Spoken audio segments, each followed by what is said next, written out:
So in just over a month's time, Black Ops 6 is going to be shown off the world via COD Next, revealing the multiplayer, some zombies, and maybe some teasers for the future of Warzone. As we talked about recently, that's the only part that's still kind of up in the air and yet to be fully confirmed, but that's also not what we're focusing on here today.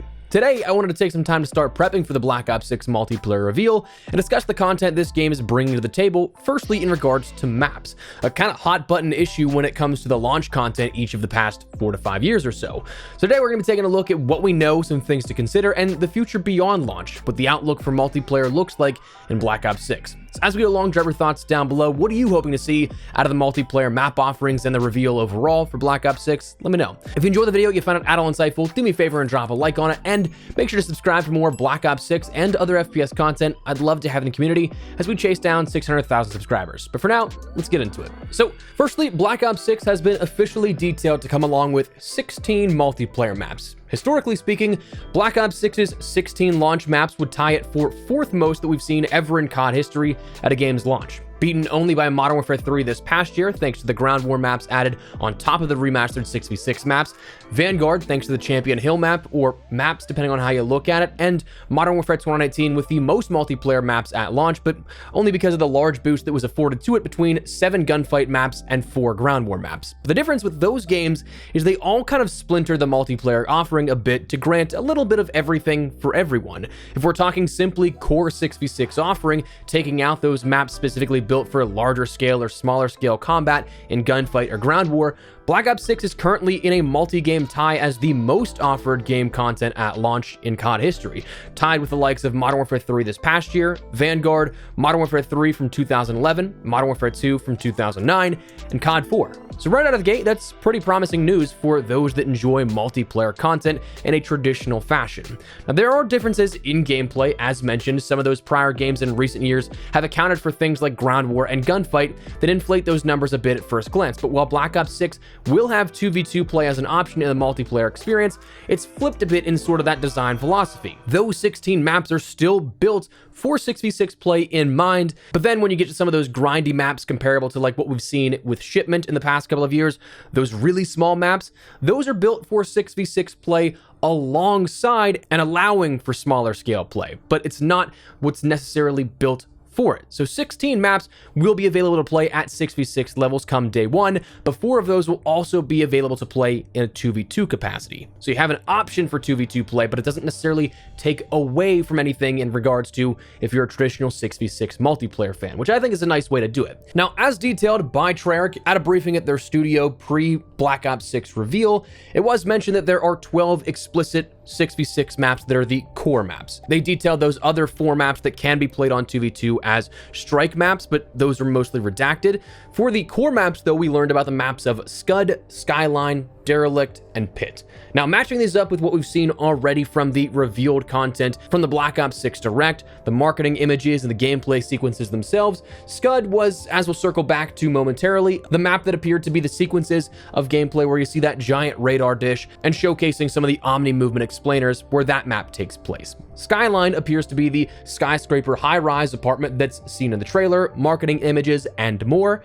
Derelict appears to be the abandoned train yard that we'd seen through those gameplay sequences and again, official marketing images as well. And Pit, there's less footage shown off of this one, but it appears to be that smaller scale, tight, close quarters map from the shotgun experience where players are running in and out of those mine-like tunnels. Then the only other map that we learned about at this briefing was a map that was amongst a list of redacted maps, but you could see behind it that it was very clearly a new variation of Nuketown. Now, there also were unknown and previously leaked maps such as Radar, Island, Pillage, Canals, CMD, Grind, Firing Range, and Veiled that were in the discussion for months on end. And again, in full transparency, that list is perhaps a long outdated list. That is dated back to the end of last year, so there's a few factors to consider with those final sort of 8 mentioned that we already know about. Number 1, it's very likely these could be some crossover, like Scud is apparently meant to be that radar map, which would make sense given the large radar dishes we saw in those gameplay sequences from the reveal.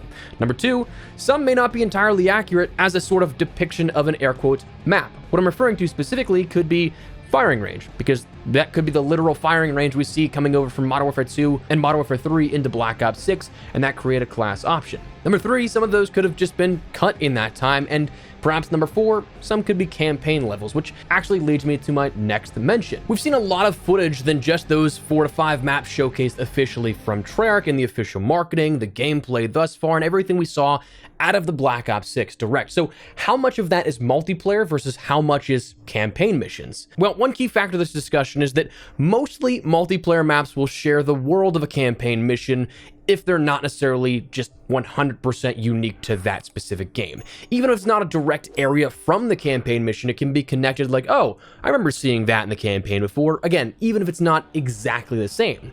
But out of the gameplay we've seen so far, you have areas that could include the casino from a campaign level, a Vorkuta-like snow-covered prison, a map rumored to be called Rewind, in which you see the video store and the long street gunplay sequences. Also, it's rumored that map takes place in Liberty Falls, so that could be some interesting zombies crossover with existing lore in the storyline that I'll be interested to see how that plays out. Saddam Hussein's palace is in some of those gameplay sequences. There are internal sequences of a CIA black site, and there's also a destroyed town that's shown off in some of that gameplay footage as well. So if I were to separate these into expected sequence breakdowns, well, the casino and black site, I believe, are campaign missions. That doesn't necessarily mean that they won't show up in multiplayer, but I just mean what was shown off in the Black Ops 6 Direct and the reveals are examples just from the campaign with that gameplay. However, I believe there are 2 that we've probably seen some footage of both campaign and multiplayer. While there's definitely campaign footage of the Vorkuta mission, that also could feature some multiplayer footage when the attack helicopter is called in, when you're in that perspective actually on the chopper. But then also storming of Saddam Hussein's palace, of course, we see those desert sequences where that is absolutely going to be something campaign if I were to take an educated guess.